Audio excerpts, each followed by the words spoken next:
This is shortest path part 3, the sleeping giant graph. And we now are going to apply what we used in part 1 and part 2 to the full problem.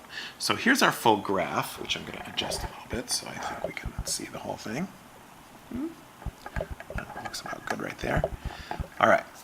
So this path is much more complicated, and that's why we need lots of people to look at it. And hopefully if you are looking at this problem, then you've also gotten from myself or someone else who's working on this problem a copy of the graph so that you can look at it and be able to actually see it and make it out and so forth. So on this graph, what I've done is I've gone through and identified all the odd nodes and circled them in red. So hopefully that's a little bit clear. We have an odd node here that has one path. This path has 3 edges coming in, so it's odd.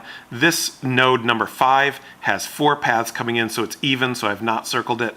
This node number 4 has 1, 2, 3, 4 paths coming into it, so it's even, so I've not circled it. I've only circled the odd nodes. Some of them are more obvious than others, so the one that's by itself clearly is odd because it only has 1 path coming in. But this one, number 3, for example, node 3, has 1, 2, 3, 4, 5 paths coming into it. So it's odd and we have to contend with it. So I come up with a total of 30 odd nodes. Now our job is to go through and try and find connections among these odd nodes. So some of these, it's really clear how we're going to do it. So for example, these two obviously need to be connected. So I'm definitely going to connect number 7 and, you know, even on my graph here, I cannot make that out. So I'm going to squint at it a little bit. I guess that's number 6. So 7 to 6 is going to be one of our pairs that we're going to make. Some of them are a little more tricky.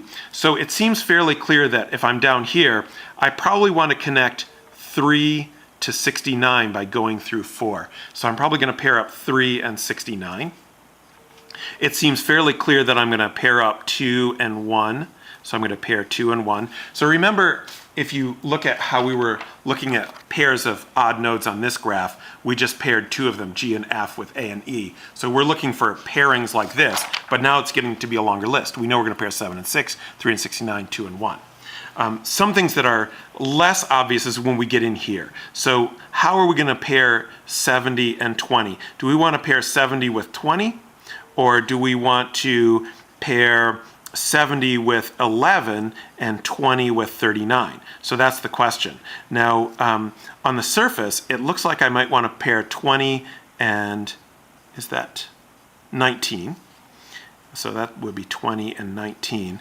And I might want to pair this pair, 11 and 70, that's paired by 0.08. So that's 70, 70, and 11. I might want to do that. If I pair 19 with 20, then the cost of that is 0.19. And I know that's hard to read on the screen, but that's 0.19 right there. But if I were instead to pair 70 with 20 and 11 with 19, well, pairing 70 with 20 cost me 0.02 plus 0.18.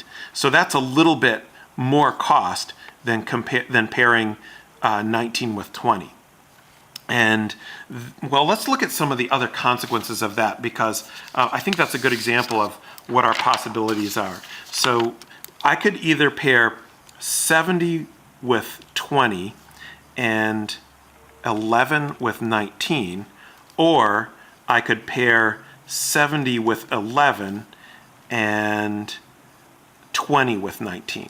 And a kind of a glance can tell us which one of these is better, but it's not entirely obvious, so I want to sort of investigate that a little more carefully.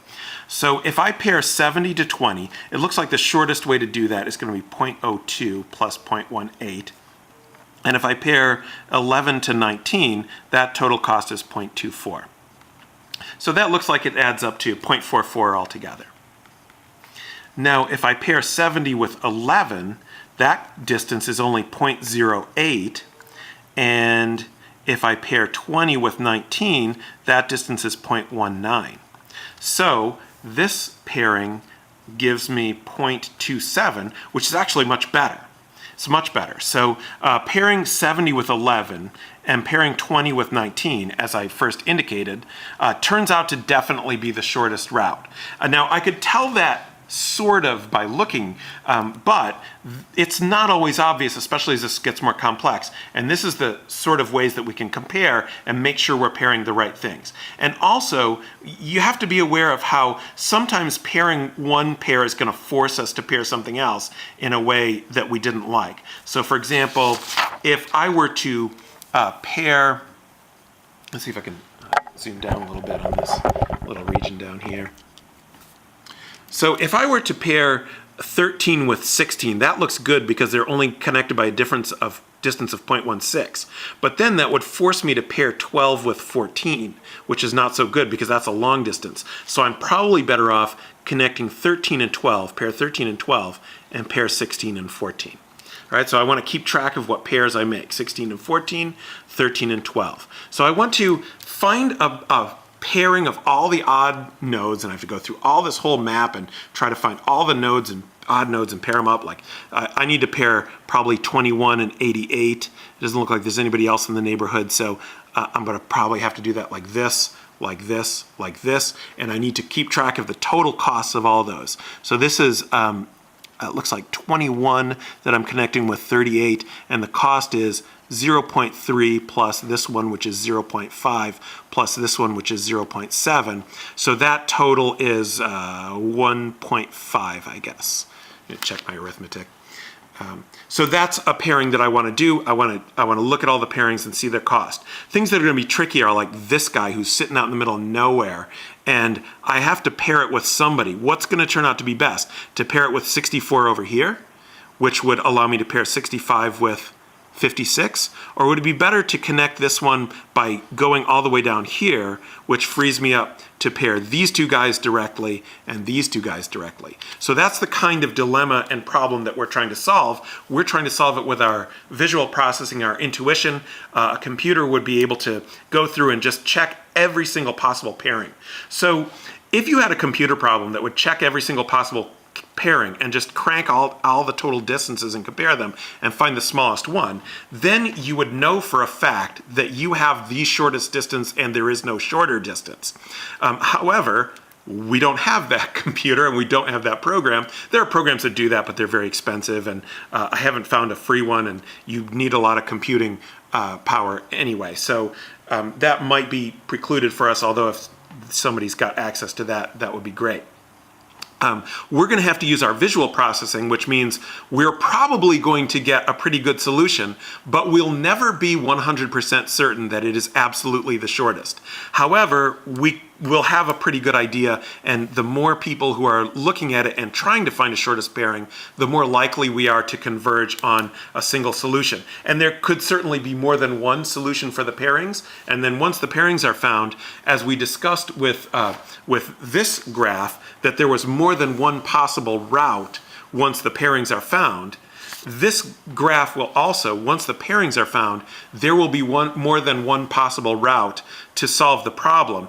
And in fact, I suspect that in the same way that there were millions of billions of odd pairings for this map, I suspect that there also are millions of billions, or possibly more than that, possible ways to draw the route once the odd nodes are connected. So our first job is to find the minimum cost pairing of odd nodes.